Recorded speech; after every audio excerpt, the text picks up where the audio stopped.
Vamos orar.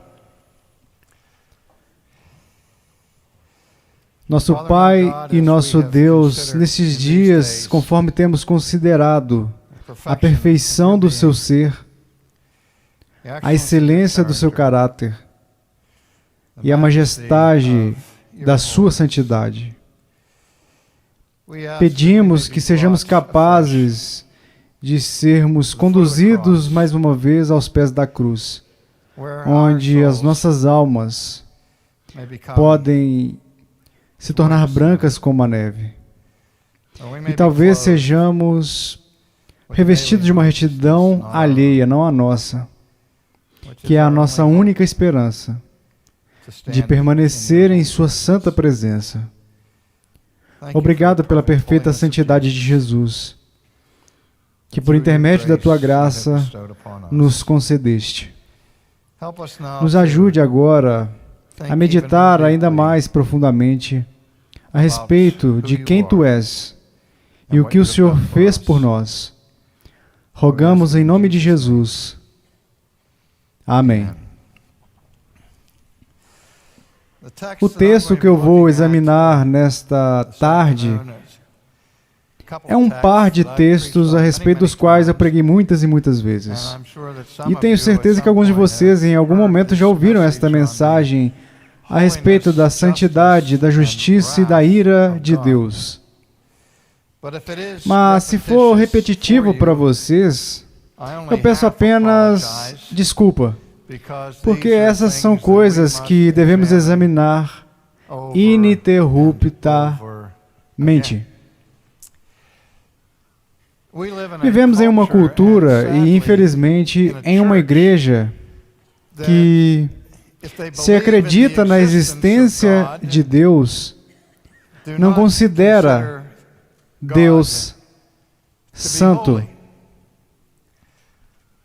Mas se, por aventura, alguns podem reconhecer que Ele é santo, não acrescentam a essa santidade nenhuma ideia de justiça divina.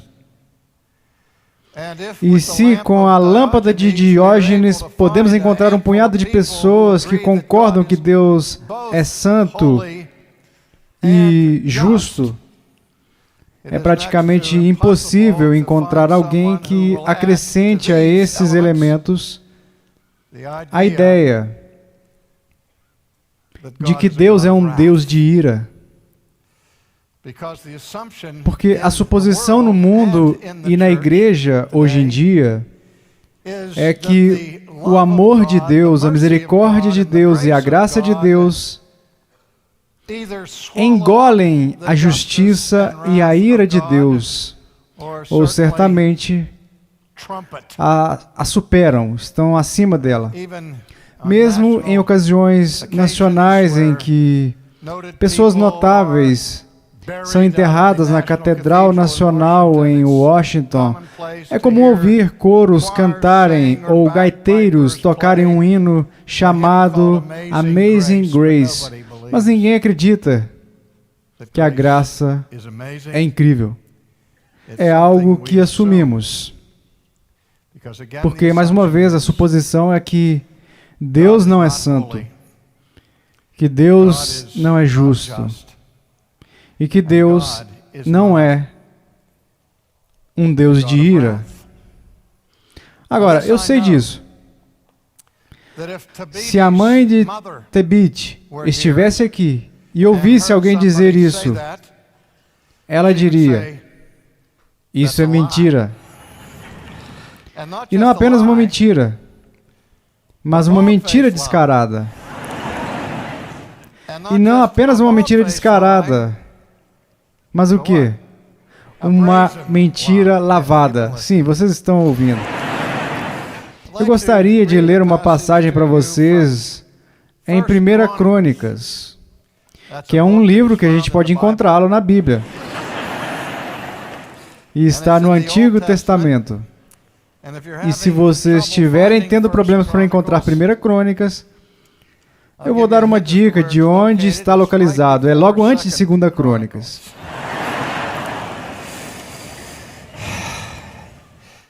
capítulo 13. E para os meus amigos batistas, e versículo 1. Lemos a seguinte narrativa. Prestem atenção, eu não tirei o meu relógio. Vocês querem saber o porquê? Diga, sim, queremos saber o porquê, diga-nos. Você vê todos esses caras vindo aqui, tirando seus relógios, porque alguém da Escócia acabou de dizer: por que vocês homens estão sempre parados aí tirando os relógios, não sabem que há um relógio bem ali na frente de vocês? E ele apontou, e aí está, exatamente como ele disse. Então eu vou apenas olhar para aquela coisa, exceto quando eu olho para aquele relógio, eu tenho que ver a mim mesmo. Acho que eu vou tirar o meu relógio.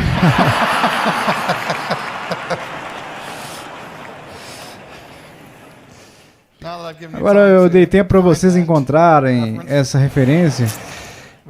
Lemos no versículo 1 do capítulo 13 de 1 Crônicas esta narrativa. Consultou Davi os capitães de 1000 e os de 100 e todos os príncipes.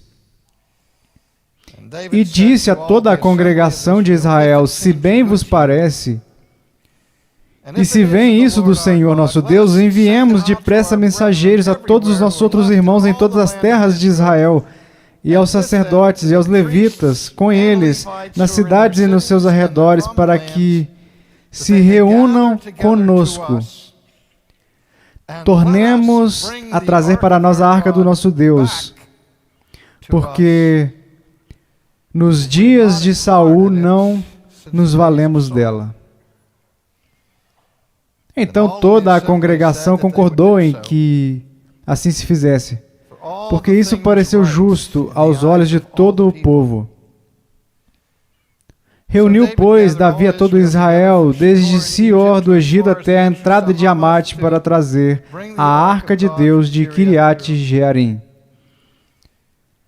Então Davi, com todo o Israel, subiu a Baalá, isto é, a Kiriat Jearim, que está em Judá, para fazer subir dali a arca de Deus, diante da qual é invocado o nome do Senhor, que se assenta acima dos querubins.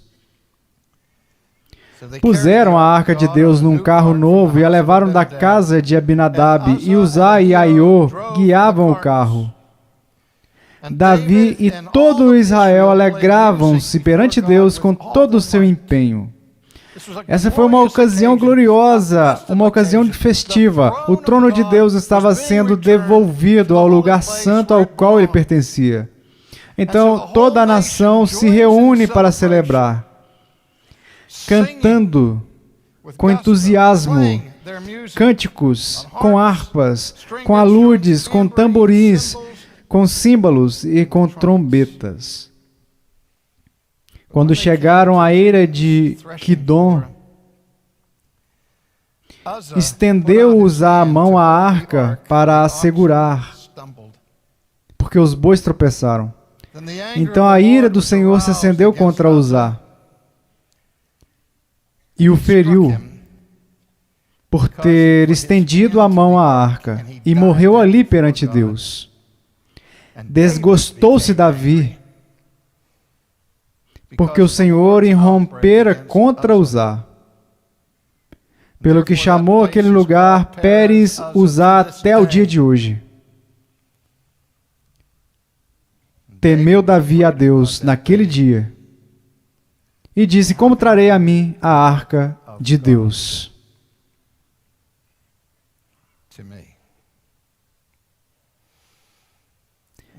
Quando eu estava no seminário, me ensinaram que essas passagens bíblicas que se referem à súbita explosão e paroxismos de ira que Deus manifestou no Antigo Testamento, como este episódio da morte repentina do pobre e inocente Uzá, sem alerta, sem nenhum alerta significativo, manifestou a verdade de que o Antigo Testamento não é a palavra inspirada de Deus, mas é simplesmente um exemplo de religião popular, de uma divindade tribal, de um grupo seminômade de pessoas que eram pré-científicas e não evoluídas. Eles diriam que esses episódios registrados no Antigo Testamento, como a execução, a morte repentina de Uzá, são totalmente incompatíveis com a imagem do Novo Testamento sobre o amor de Deus revelado em Jesus. Então, o que eu experimentei no seminário foi um renascimento da heresia marcionita, com uma tentativa de expurgar da Bíblia todas as referências a esta divindade irada do Antigo Testamento. Pensei que esse episódio e outros semelhantes, por estarem registrados nas páginas das Sagradas Escrituras, ao menos mereciam a filosofia de um segundo olhar. Portanto, brevemente nesta tarde, eu gostaria que vocês dessem uma segunda olhada nessa narrativa específica que acabaram de ouvir e enxergassem o que está acontecendo. Davi reuniu toda a nação para aquela celebração. Oh, eles vão trazer a coisa mais sagrada da sua religião para o lugar sagrado. Depois que a arca foi roubada pelos filisteus e depois restaurada, ela foi guardada, por assim dizer, removida da vida do povo. E agora, Davi irá restaurar a glória a Israel. Ele vai restaurar o trono de Deus ao seu devido lugar. Então, sim, ele fez um carro novinho em folha, a fim de transportar esta preciosa carga, a Arca da Aliança. E ele tinha Uzá e Aiô, que conduziram os bois que estavam carregando a arca, a caixa com a arca. Eu não sei de que lado do carro de boi Uzá estava. O meu palpite é que ele estava ao lado do garrote, certo? O que estaria ali do lado direito. Eu pensei que era do lado esquerdo. Eu tenho um cara aqui na segunda fila que tem um PhD em vacas, vocês podem acreditar nisso? Eu conheço outros caras que têm PhD em touros, mas não conheço mais ninguém que tenha PhD em vacas. Ele me conta tudo sobre esses animais, mas de qualquer maneira aqui vem esta jubilosa procissão, acompanhada de coros que estão cantando seus hinos e todas as músicas estão sendo tocadas, os símbolos, as harpas e tudo mais. E esta grande procissão, este grande desfile está se movendo de uma maneira maravilhosa, até que de repente um dos bois tropeçou. E quando aquele boi tropeçou, a carroça que estava carregando a arca tombou. E a arca da aliança começou a escorregar. E o risco foi imediato. Ela iria cair na terra, na lama, onde certamente seria profanada. Creio que, provavelmente, instintivamente, por um sentimento de respeito por esse objeto sagrado, para que ele não estragasse ou sujasse na terra, Uzá estende a mão para segurar a arca. E o que a Escritura diz? Assim que ele segurou a arca e impediu que ela caísse na lama, os céus se abriram. E um abismo clamou para ele do céu: "Obrigado, Uzá!" Não foi assim que aconteceu. Assim que ele tocou a arca, instantaneamente, ele foi atingido. Instantaneamente, Deus o executou. A ginástica que os meus professores do Antigo Testamento praticaram no seminário dizendo, ora, foi assim que pareceu a esses hebreus nada evoluídos que estavam assistindo a este acidente. Certamente o homem tinha tido um ataque cardíaco que foi gerado pelo seu susto de que ele iria se aventurar a tocar o objeto sagrado. Ou eles diriam assim, esta é uma evidência de que qualquer representação que tenhamos da ira de Deus no Antigo Testamento retrata a ira de Deus como sendo arbitrária, egoísta, zelosa. E foi um exemplo do que um professor até chamou de lado obscuro de Yahweh. O elemento demoníaco dentro da natureza do próprio Deus. Sabe o que eu pensei sobre esse professor que disse isso? Que isso representa o lado obscuro de Yahweh? Eu pensei, que cara tolo.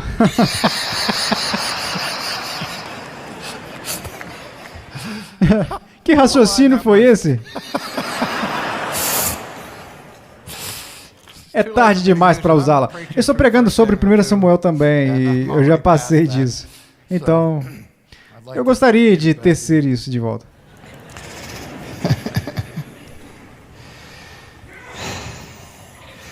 Evidentemente, essas pessoas nunca leem o 4º capítulo de Números. Vocês percebem que quando Deus dividiu as tribos e deu a responsabilidade do sacerdócio e do ensino à tribo de Levi, que a tribo de Levi era uma tribo muito grande, e ela foi dividida em clãs, e clãs familiares, em famílias. E entre os levitas havia o clã dos coatitas. E a única responsabilidade dos coatitas era cuidar dos instrumentos sagrados do tabernáculo. E vocês se lembram que quando a Arca da Aliança foi construída, ela foi projetada pelo próprio Deus. E era esse objeto quadrado com ouro e grandes coisas e tudo mais, mas tinham argolas na ponta, no meio, e o propósito dessas argolas era para usar varas longas ou bastões para que quando tivesse que ser transportada, conforme o tabernáculo fosse enviá-la de um lugar para o outro, os coatitas levariam essas varas compridas, carregando essa madeira que era enfiada no meio das argolas, e depois eles iam levando a pé, aliás, não em carroças. Esse objeto sagrado com essas varas de madeira. Todo o propósito daquelas argolas e todo o propósito daquelas varas era para que eles, como seres humanos, nunca, jamais entrassem em contato com o santo trono de Deus. Agora, eu gosto da maneira como nos foi ensinado nesta manhã, como cada detalhe da construção do tabernáculo foi planejado para fazer manifesta a santidade de Deus. Então, este clã dos coatitas, eles foram instruídos de pai para filho e para neto sobre como deveriam tratar os instrumentos sagrados. E no capítulo 4 de Números, isso significa que eu preciso de algo para beber, certo? Eu faço, mas não vou interromper isso por causa disso. Eles foram instruídos a considerar os instrumentos sagrados e, sob nenhuma circunstância, deveriam tocar na Arca da Aliança. E mais uma vez, em Números 4, diz explicitamente que aquele que tocar na Arca da Aliança, o trono sagrado de Deus deve morrer. Todo coatita sabia disso. Não sabemos ao certo se Uzá e Aiô eram coatitas, mas provavelmente eram, ou não teriam recebido essa tarefa. Então, quando a arca começou a cair, Uzá a segurou. Jonathan Edwards tem um sermão a respeito disso. Ele disse que o pecado de Uzá foi o pecado da arrogância. Arrogância? Isso pareceu um ato heróico, de humildade. Ele arriscou sua própria vida para garantir que a Arca da Aliança não fosse danificada ou até estragasse ao entrar em contato com a terra. Edwards disse que aqui estava a arrogância. Por favor, pode vir. Isso é maravilhoso.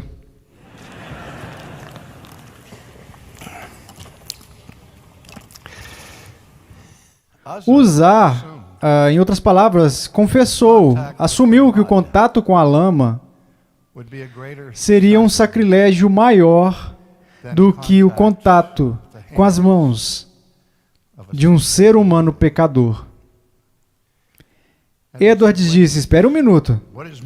O que é a lama, senão a terra misturada com água? Não há nada inerentemente pecaminoso na lama. Não há nada inatamente corrupto na mistura de lama com água, transformando-a neste barro. Se a Arca da Aliança, se o trono de Deus tocar no chão, não irá causar nenhum dano. O que profana o trono de Deus não é ter contato com a terra, é o contato com o homem. Porque não há pecado na terra. Há pecado na mão de Uzá. Então Deus o executou por profanar o objeto santíssimo de Israel. Vá comigo rapidamente para uma outra passagem no Antigo Testamento, em Levítico, capítulo 10, e versículo 1. Veja, eu deixo os batistas irados, assim. Vocês já ouviram um ministro presbiteriano dizer, pegue sua Bíblia em 1 Coríntios 13, versículo 7. Não falamos assim. É assim que os pregadores batistas dizem. Capítulo 13, versículo 7. Não somos tão prolixos. Temos uma economia de linguagem, então simplesmente dizemos capítulo 13, 7. Não precisamos dizer e versículo 7. Realmente não acrescenta muito ao sermão. Mas você aprende isso com o Steve Lawson e ele não pode pregar. Me interrompa se eu estiver mentindo, Steve. Agora, se vocês encontraram Levítico, capítulo 10, toda vez que eu tenho uma referência bíblica para os presbiterianos, eu interrompo para dar uma chance a eles de encontrá-la.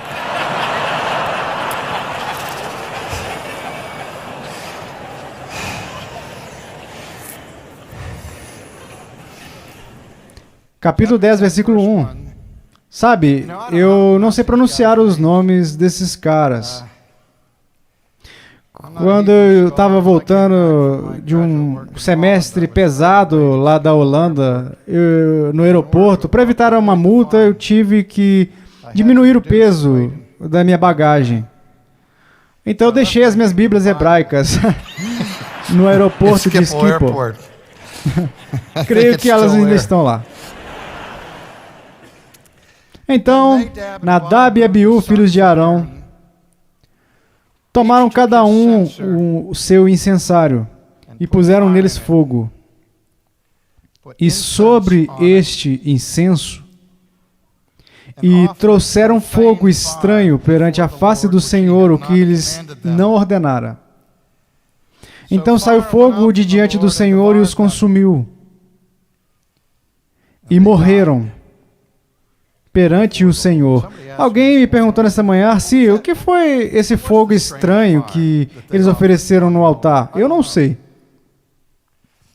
Eu vou apenas explorar esta passagem por alguns momentos. Se vocês desejam um exame mais abrangente do significado desse texto no Antigo Testamento, eu recomendo a vocês uma obra puritana chamada Gospel Worship, de Jeremiah Burroughs. Quantos de vocês já leram esse livro? Deixe-me ver, eu sei que alguns de vocês... Sim, há pessoas aqui, eu vejo uma mão ali. Joel, você leu isso? Você já viu uma exposição melhor deste texto do que a que você encontra lá? Na crise que enfrentamos com a adoração nos nossos dias, este é um livro que todo cristão precisa ler. Gospel Worship, de Jeremiah Burroughs. O que quer que houvesse neste fogo que o tornasse estranho, ou o que quer que houvesse neste fogo que foi oferecido pelos filhos de Arão, que o tornasse profano, não agradou a Deus. Esses jovens sacerdotes estavam simplesmente engajados em adoração experimental. Talvez para tentar mudar a liturgia que Deus havia ordenado de uma maneira que fosse mais atraente para a congregação. Eles perderam o princípio fundamental da adoração. A adoração tem que ser determinada não pelo que nos agrada, mas pelo que agrada a Deus. Deus nunca conta narizes no Antigo Testamento. Ok, obrigado, continue.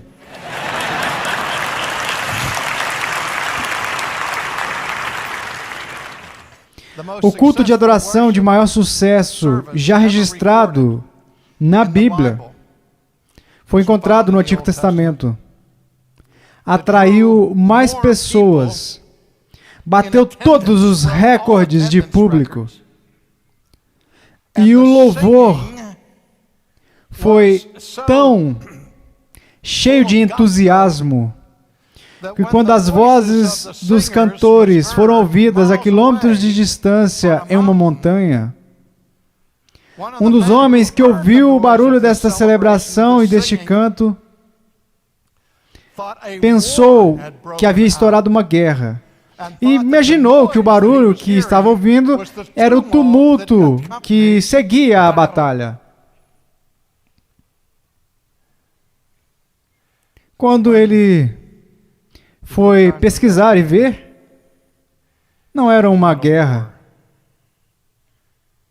Era um culto de adoração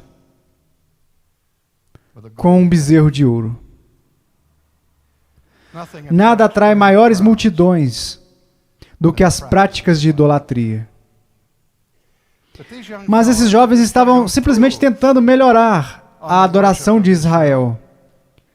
Eles estavam oferecendo uma nova maneira de sacrificar. Eles ofereceram fogo estranho sobre o altar.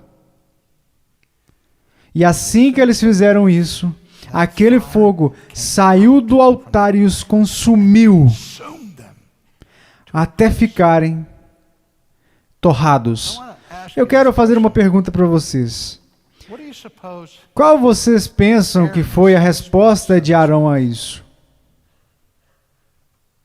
Vamos voltar um momento para a morte de Uzá. Uzá foi morto de acordo com o texto, porque Deus estava irado por ele ter tocado na arca. E quando Uzá foi executado pela ira de Deus, quem mais ficou irado? Davi. Até Davi teve problemas para lidar com a ira de Deus. Mesmo antes de Davi, temos este incidente em que os próprios filhos de Arão são executados por Deus em sua ira. O que se passa na cabeça de Arão? Ele é um pai. Eu posso imaginá-lo dizendo: Deus, o que o Senhor está fazendo? Esses são os meus filhos.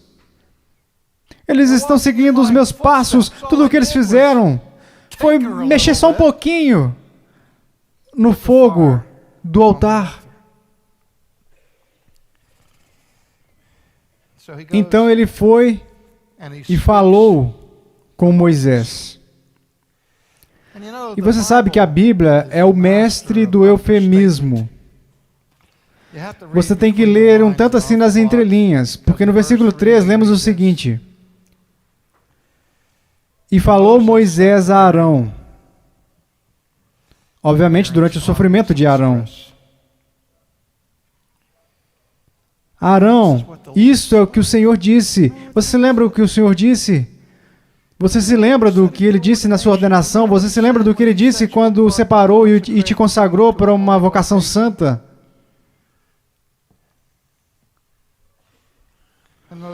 Moisés teve que lembrar a Arão. Isso é o que o Senhor disse.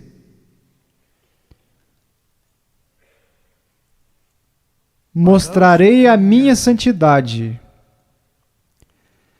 naqueles que se cheguem a mim,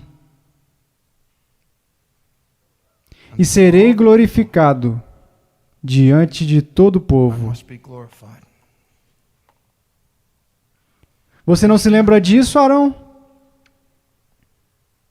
Qualquer um que se aproximar de mim precisa me considerar santo. E diante de toda a congregação,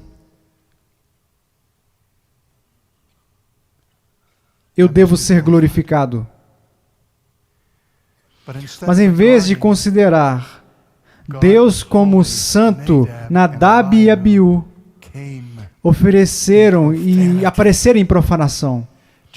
Você percebe como o Senhor Deus onipotente considera a nossa adoração profana quando ousamos entrar em sua presença sem considerá-lo santo e sem ver a nossa responsabilidade primária na celebração da adoração como exibição diante de toda a congregação da glória de Deus.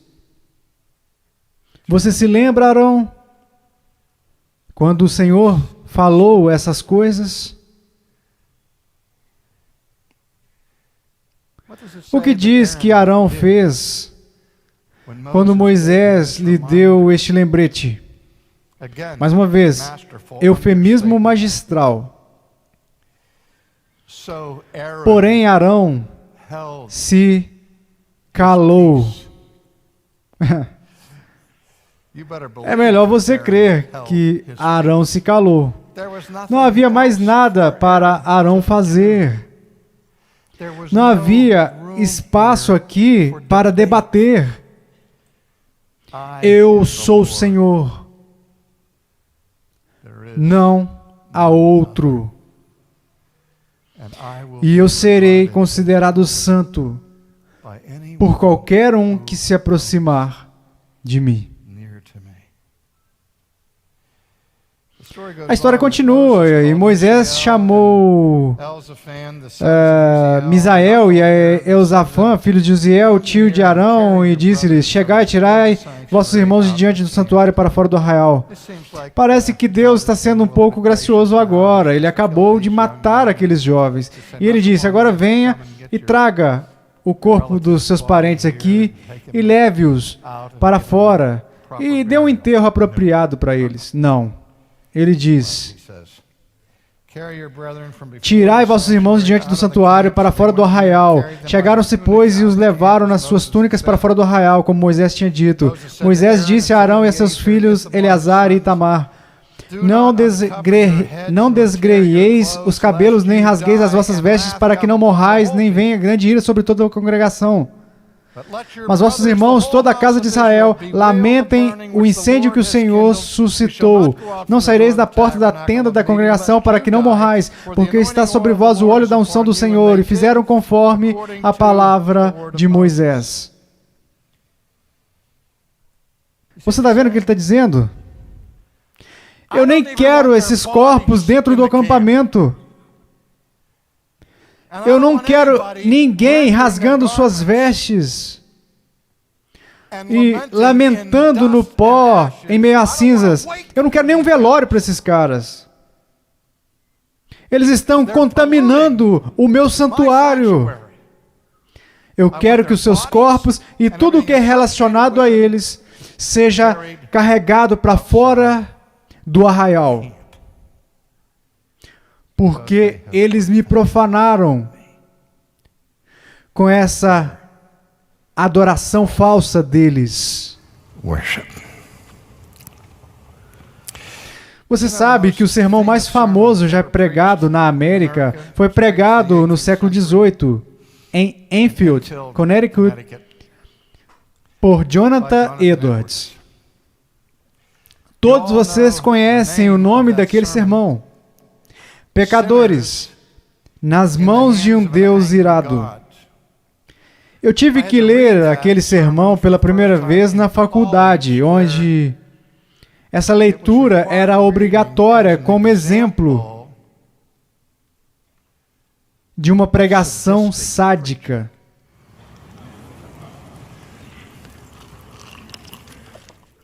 Eu pensei, mesmo naquela época, se Jonathan Edwards fosse sádico, o que ele não era,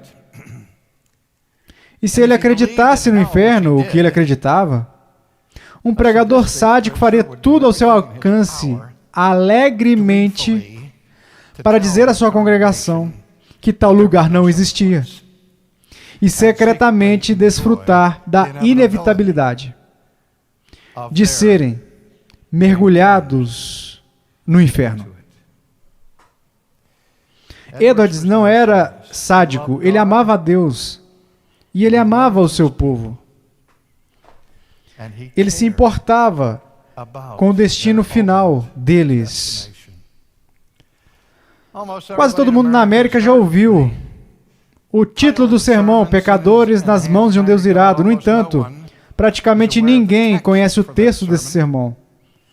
O versículo do Antigo Testamento sobre o qual Edwards pregou.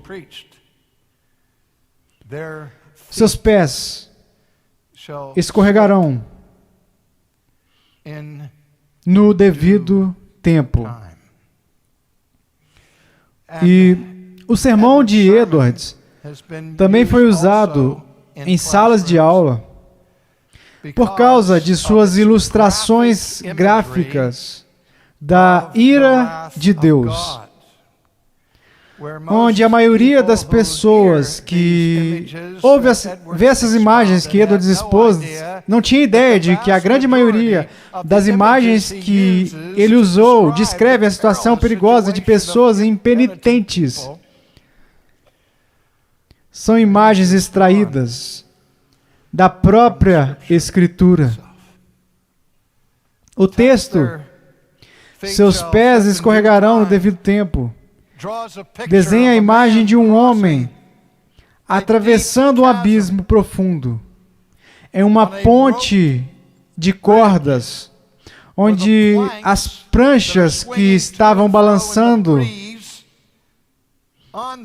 naquela brisa, naquela ponte de cordas que estão podres, cobertas de musgo, está escorregadio, onde você sequer consegue ver quais tábuas já apodreceram, de modo que cada passo que você dá na ponte pode ser o seu último passo, antes de escorregar e cair no abismo. Porque a queda deles não era como apenas uma probabilidade, era inevitável. Porque Deus advertiu os pecadores de que, se não se arrependessem, os seus pés escorregariam no devido tempo. Uma outra metáfora foi a metáfora da represa. A represa que foi construída para reter enormes volumes de água. Eu me lembro de ter pensado nesse sermão enquanto assistíamos as imagens do Katrina na televisão. Quando as represas ao redor de New Orleans, observe como eu disse isso. New Orleans. Eu estive lá. Não New Orleans. Esse é o jeito do norte. New Orleans. Ok? Onde os noticiários mostravam constantemente o aumento do volume de água com a ameaça iminente, momento a momento, do rompimento da barragem. E se ela rompesse em um ponto, toneladas e toneladas e mais toneladas de água iria estourar aquela barragem e engolir as pessoas. Edwards disse que a ira de Deus é armazenada como água presa em uma represa.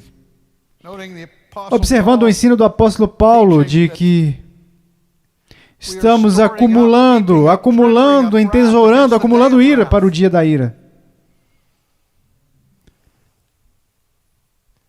Quando a pessoa desavisada, quando ela menos espera, ela vai para a cama bem à vontade em Sião, sem sentir medo de que aquela represa se rompa.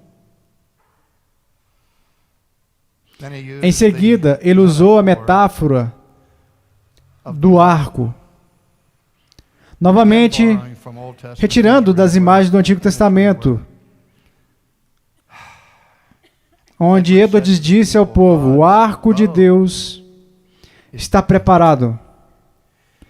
Não é que ele apenas tenha os dedos segurando as cordas, esteja ali pensando em disparar. O arco já está dobrado e a sua flecha está apontada para o seu coração. E a única coisa que impede aquela flecha de perfurar o seu coração é a mão de Deus que a segura. Mas é inevitável que, se você não se arrepender, ele irá disparar aquela flecha da sua ira. É claro que naquele sermão, a imagem mais vívida era a de uma aranha na teia. Quando Edwards ainda era adolescente, ele escreveu um rascunho técnico sobre o comportamento das aranhas. Então ele sabia algo sobre aranhas e as suas teias. Ele sabia, por exemplo, que se uma aranha tecesse sua teia e você deixasse cair uma pedra enorme, pesada naquela teia, a teia não seria capaz de sustentá-la. Mas a pedra iria explodir. Edwards olhou para o seu povo em Enfield e disse: pecadores, vocês pairam sobre o poço do inferno. Estão pairando por um único fio, bem fino. Não uma teia de aranha inteira, mas apenas um fio. E a cada segundo as chamas da ira divina estão queimando ao redor desse único fio, pronto para chamuscá-lo e queimá-lo. E em seguida, assim que o fio for queimado, você irá cair no poço do inferno. E a única coisa que o impede de cair é a mão de Deus. Agora, todo mundo pensa que o sermão é um sermão a respeito da ira de Deus, e é. Mas creio que mais importante que é um sermão sobre a graça de Deus, sobre a mão que nos sustenta fora de lá. Aquele sermão não iria assustar ninguém na nossa cultura, ou nessas igrejas de hoje em dia, porque ninguém mais crê no inferno.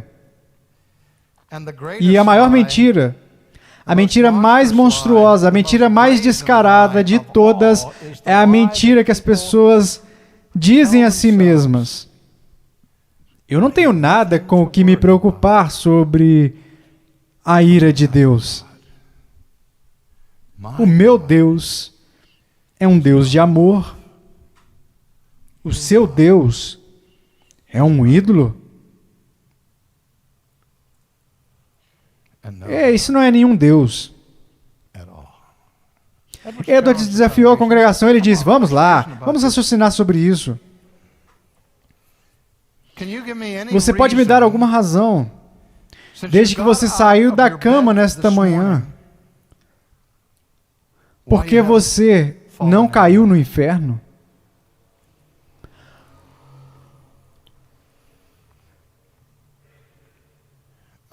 Além do Evangelho, queridos amigos, eu não poderia responder essa pergunta. Eu não poderia dar nenhuma razão. Porque eu estou vivo nesta tarde e não no inferno.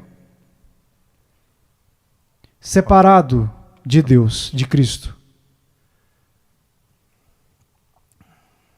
A minha ilustração favorita de como nos tornamos insensíveis em relação à misericórdia, ao amor e à graça de Deus remonta ao segundo ano da minha carreira de professor, quando recebi a tarefa de ensinar a 250 calouros da faculdade em um curso de introdução ao Antigo Testamento. E no primeiro dia de aula eu dei a eles o programa de estudos e disse, agora aqui estão quais testes teremos, quando iremos ter e os trabalhos curtos, 5 páginas cada e é tudo. Bem pequeno. O primeiro é para dia 30 de setembro, quando vierem para a aula. E o segundo, dia 30 de outubro. O terceiro, dia 30 de novembro. Eu disse, vocês têm que ter certeza de ter esses papéis preenchidos, porque se não tiverem, a menos que estejam fisicamente confinados na enfermaria ou no hospital, a não ser que haja uma morte na família imediata, vocês irão tirar um F nessa tarefa. Todo mundo entendeu? Sim. Chegou o dia 30 de setembro. E 225 dos meus alunos chegaram com os seus trabalhos de conclusão de curso. Havia 25 calouros apavorados que chegaram no fundo da sala tremendo. Oh, professor Sproul, não calculamos o nosso tempo de uma maneira adequada, não fizemos a transição do ensino médio para a faculdade da maneira que nós deveríamos. Por favor, não nos reprove, por favor, dê-nos mais alguns dias para conseguirmos os nossos documentos e terminar o nosso trabalho. Eu disse, ok. Dessa vez, ok. Eu vou dar um tempo para vocês. Eu vou deixar vocês ter mais 3 dias para entregarem os trabalhos, mas não deixe isso voltar a acontecer. Oh, não, não, não. Muito obrigado. Então, chegou o dia 30 de outubro. Dessa vez, 200 alunos vieram com seus trabalhos de conclusão de curso e 50 alunos não os trouxeram. E eu disse, onde estão os trabalhos? E eles disseram, ora, sabe como é, professor? Estamos no meio do semestre, temos todos os tipos de tarefas, há outras aulas que estamos fazendo, tem um baile essa semana, estamos atrasados, por favor, nos dê mais uma chance. Eu disse, vocês não trouxeram o trabalho? Sabe o que eu disse da última vez? Eu tinha dito, nem pensem em não trazer isso a tempo. Vocês não terminaram. Ah, sim, nós sabemos. Eu disse, ok. É a última vez, eu vou dar a vocês mais 3 dias para entregarem os trabalhos. E sabe o que aconteceu? Isso de fato aconteceu. Eu preguei sobre isso há 3 anos e aconteceu de haver alguém no auditório que estava naquela sala de aula. E ele não se esqueceu disso. Eles começaram essa coisa espontaneamente. 250 vozes. Nós te amamos, professor Sproul. Oh, sim, nós amamos. E eu era o professor mais popular daquele campus até o dia 30 de novembro. Dessa vez, 100 deles vieram com seus trabalhos de conclusão de curso. E 150 não trouxeram seus trabalhos de conclusão. E eu os observei, entraram totalmente descolados, casuais, quanto eles poderiam ser. E eu vi um deles que era um veterano da Marinha, e ele entrou andando na sala assim. Então eu disse, Johnson? Ele disse, o quê? O papel. Ei, ei, ele disse.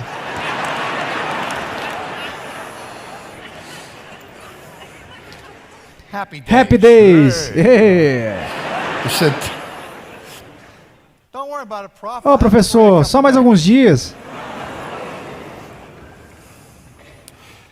Eu peguei o objeto mais terrível para a memória de um calouro. Um pequeno livro preto, e abri para o Johnson e disse, Johnson, você não tem o seu trabalho final? E ele disse, não. E eu disse, F. Nixon, onde está o seu trabalho final? Eu não trouxe. F. Pratt, onde está o seu trabalho final? Eu não trouxe. F. Então, no meio dessa multidão, alguém gritou. Porque você sabe que eles gritariam, né? Isso não é justo. E eu me virei e disse, Fitzgerald, foi você quem disse isso? Ele disse, sim, não é justo. Eu disse, ok. Eu disse, você não atrasou no mês passado com o seu trabalho? Ele disse, sim. Eu disse, ok. Fitzgerald, eu vou fazer o seguinte, se é justiça que você quer, é justiça que você terá. Eu voltei e mudei a nota dele, de outubro, para F. E aí houve um suspiro na sala. Eu disse, quem mais aqui deseja justiça?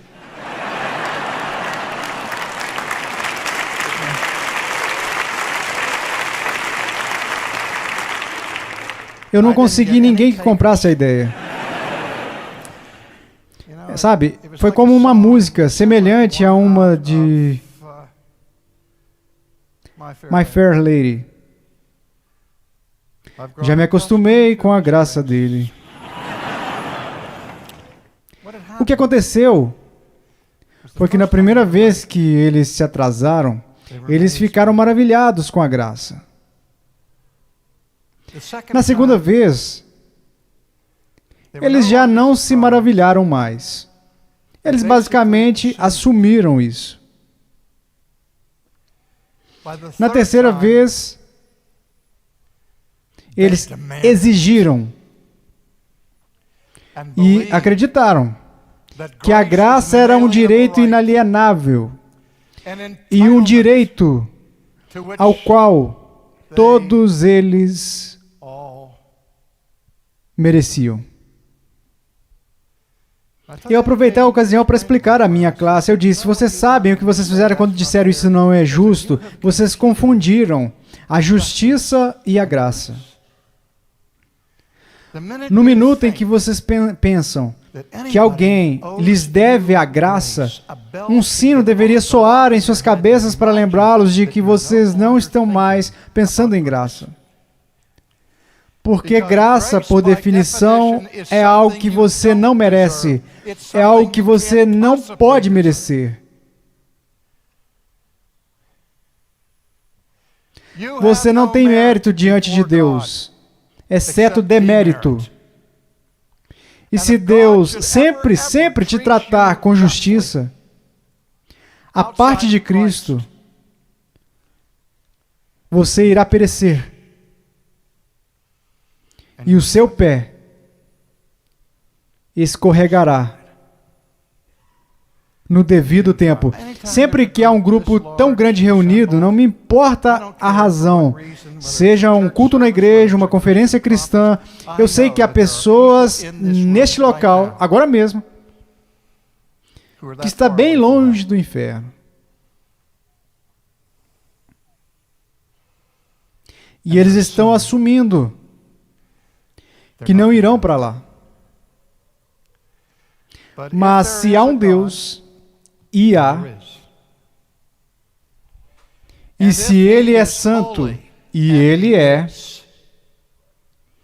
e se Ele é justo, e Ele é, Ele não poderia existir sem a ira. E se você não foi reconciliado pelo sangue de teu filho, a única coisa que você deve esperar é a sua ira, que é uma ira divina, que é uma ira furiosa, e é uma ira eterna. Porque Deus tem que ser considerado santo por qualquer um que se aproxime dele. Então, meus amados, se vocês quiserem entrar na presença de Deus, considerem a natureza do Deus de quem vocês estão se aproximando, para que vocês possam vir cobertos pela justiça de Cristo. Vamos orar. Pai, há momentos em que não gostamos da sua santidade. Às vezes dizemos, como Lutero, eu amo a Deus, mas às vezes eu o odeio. Mas, por mais que a sua santidade nos intimide, não podemos pensar em nada pior, ó Senhor, do que se o Senhor não fosse santo, ou se o Senhor não tivesse justiça, ou se o Senhor fosse totalmente indiferente ou despreocupado com o mal. Portanto, agradecemos que o Senhor seja totalmente santo, totalmente justo, e que a sua ira é uma ira justa, e que o Senhor nos deu sua graça para nos salvar, nós que nos apegamos a Jesus, nos salvar da ira vindoura. Amém.